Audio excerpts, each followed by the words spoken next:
பாபா ஓர் கருணாலயம், பாதம்தான் கமலாலயம். பாபா ஓர் கருணாலயம், பாதம்தான் கமலாலயம். சாயப்பா உறவுகள் அனைவருக்கும் வணக்கம். சாயப்பா மேல் நம்பிக்கை வைத்து அவரை நினைத்துக் கொண்டிருக்கும் உங்கள் அனைவரின் வேண்டுதலையும் சாயப்பா நிறைவேற்றுவார். நல்லதே நினைப்போம், நல்லதே நடக்கும். என்றும் சாயப்பாவின் அருள் உங்களுக்கு இருக்கும். நம் மனதிற்கு இதமான சாயப்பாவின் இன்றைய அருள்மொழியை கேட்போமா? அன்பு குழந்தையே, எப்போது நான் என் கரம் கொண்டு உன்னை இழுத்து வந்தேனோ, மறுகணமே உனக்கு பிடித்த விஷயங்கள், நீ விரும்பிய வாழ்க்கையை உனக்கு வழங்குவேன். அது எனது கடமை. இவைகளை பெறுவதற்கு காலதாமதம் ஆகலாம், ஆனால் அதற்காக நீ காத்திருக்க வேண்டும். பொறுமையாக இருக்க வேண்டும், அவசரப்படக்கூடாது. நீ என்னை காண்பது எளிதல்ல. பலர் எனது வாயிலில் தவமாய் இருக்கிறார்கள். அப்படிப்பட்ட சூழ்நிலையில் நீ எதற்காக அவசரப்படுகிறாய்? ஏன் இந்த பதட்டம்? நான் பாதுகாப்பு வளையமாக உன்னையே சுற்றி வருகிறேன். உன்னை இதுவரை என் பொக்கிஷமாக வைத்திருக்கிறேன். உனது வாழ்க்கையை நீ விரும்பியபடி உனக்கு கொடுக்க போகிறேன். அதை நீ உதிர்ந்து விடாமல் பக்குவமாக வைத்துக் கொள்ள வேண்டாமா? புரிந்து கொண்டு வாழ கற்றுக்கொள். நீ எப்போது என்னை முழுவதுமாக புரிந்து கொள்கிறாயோ, அப்போதே எனது தரிசனமும் பரிபூரண ஆசீர்வாதமும் உனக்கு கிடைக்கும். உன்னை பற்றி யார் எப்படி வேண்டுமானாலும் பேசட்டும், எதை வேண்டுமானாலும் செய்ய முற்படட்டும், எதை பற்றியும் கவலைப்படாதே. நீ எதை செய்ய நினைத்தாலும் நீயாக செய். கூட்டு சேர்ந்து செய்ய முயற்சிக்காதே. உன்னுடைய உழைப்பு வீணாகிவிடும். நீ எதிர்பார்த்தது தடைப்படும். தன்னிச்சையாக செய். பக்கபலமாக நான் இருக்கிறேன். உன்னுடைய பாதையில் திடமாக இரு. நான் ஒருவன் இருக்கும்போது யாரையும் தேடிச் சென்று உனது விருப்பத்தை சொல்ல முயற்சிக்காதே. முதலில் உன் மீது நம்பிக்கை வை. உன் மீது வைக்கிற நம்பிக்கையே என் மீது நீ வைக்கிற நம்பிக்கையாகும். இனி வரும் தருணத்தில் ஜெயிக்கப் போவது நீயாக இருப்பாய். என்னால் எதுவும் முடியும் என்று நம்பிக்கையோடு இரு. நிச்சயம் அது முடியும்.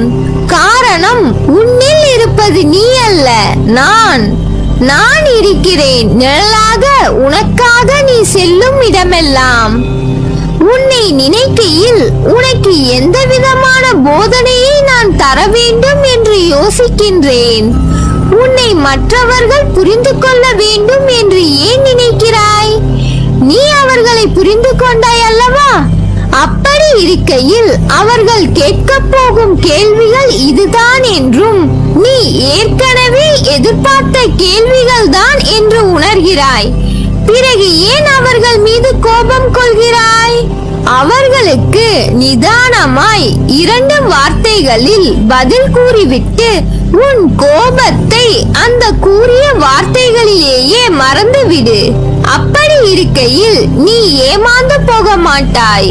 உனக்கு கோபமும் தன்னை புரிந்து கொள்ளவில்லை என்ற ஏமாற்ற நிலையும் அவர்கள் மீது வெறுப்பும் வாழ்க்கையில் ஓர் வெற்றிடத்தையும் உணரமாட்டாய்.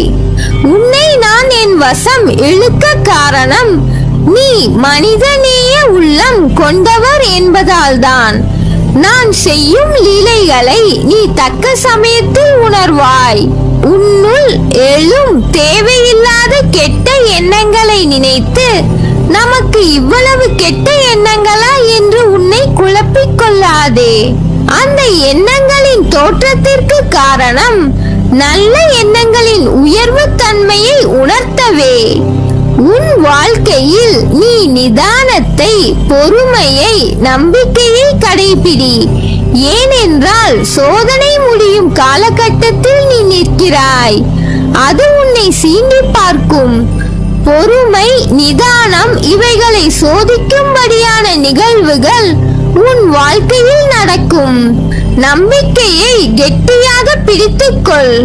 என் பிள்ளை, விழும் தருவாயில் இருந்தாலும் என் கரங்கள் மேலோங்கி உன்னை தாங்கி வெற்றியுடன் கூடிய நிம்மதியான சிம்மாசனத்தில் உன் வாழ்க்கை என்னும் அரச சபையில் உன்னை ஏளனமாக பார்த்து நகைத்து உன்னை காயப்படுத்தியவர்கள் முன்னிலையில் அரசனாக அரசியாக அமர வைத்து அழகு பார்ப்பேன். என் உயிருக்கு மேலாய் நான் என் நெஞ்சில் உயிராய் சுமக்கும் என் கருவின் சிசு நீ. உன்னை என் கண்ணில் வைத்து காப்பேன்.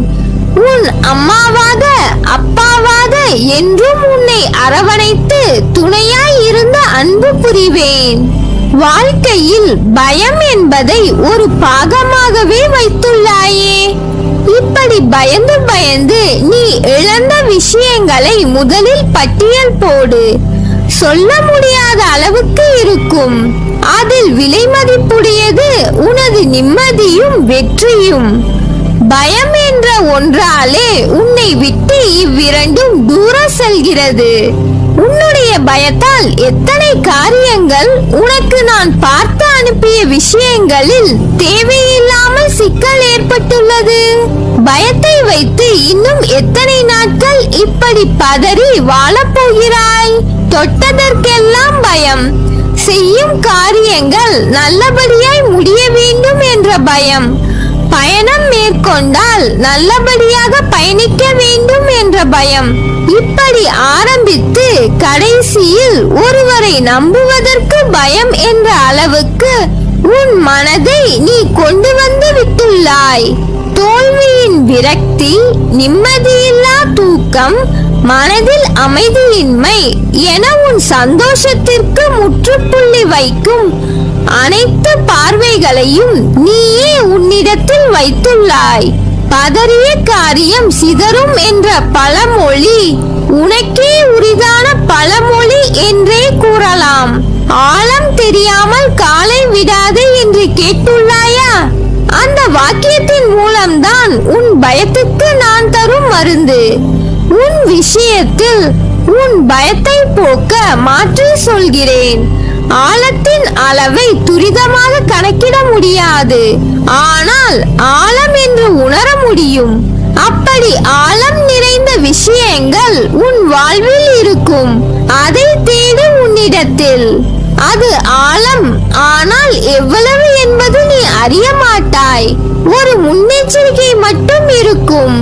அவற்றுள் உன் கால்களை பார்த்து பக்குவமாக அடிமேல் அடியாய் எடுத்து வை. உன் மனதின் உணர்வு, அறிவின் சொல் என்று உன்னை சரியான பாதையில் எடுத்துச் செல்ல உதவும் யுக்திகளின் உள்ளுணர்வை பொறுமையுடன் கேள். அதற்கு ஏற்றவாறு உன்னை தயாராக்கிக் கொள். நிச்சயம் ஆழத்தை நீ வெல்வாய். உன் பயம் நீங்கும். அதனால் நீ எதற்கும் பயப்படாதே, கலங்காதே. உன்னில் நிச்சயம் வெற்றி என்ற தீபத்தை நான் ஏற்றுவேன். நல்லதே நடக்கும். நீ என் பரிபூர்ண அருளும் ஆசீர்வாதமும் அன்பும் பெற்ற என் செல்ல பிள்ளை.